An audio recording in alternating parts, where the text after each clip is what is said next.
এই বাজেট আমরা কেন্দ্রীয় সরকারের কাছে আশা করছি যে সাধারণ মানুষের বাজেট হোক, গরিব মধ্যবিত্ত নিম্ন মধ্যবিত্তের বাজেট হোক, কৃষক, মহিলা এবং সমাজের সকল প্রান্তিক স্তরের মানুষ যাতে সুরাহা পান তাদের জীবন ধারণের ক্ষেত্রে, সেই ধরনের বাজেট হোক।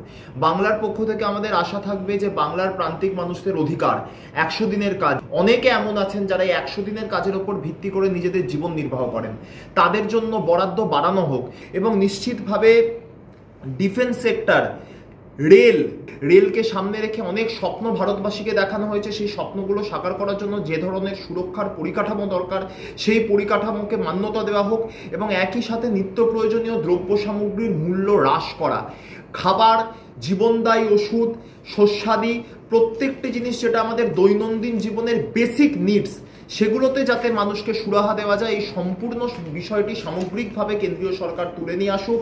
কেন্দ্রীয় অর্থমন্ত্রকের থেকে এই সার্বিক সুরাহা ভারতবর্ষের প্রত্যেকটি মানুষ, জাতি, ধর্ম, বর্ণ, রাজনৈতিক দলমত নির্বিশেষে আমরা আশা করি যে আশা দীর্ঘদিন ধরে কেন্দ্রীয় সরকারের প্রতি করছেন। মাননীয় অর্থমন্ত্রী নির্মলা সীতারমণ অষ্টম বাজেট পেশ করতে চলেছেন।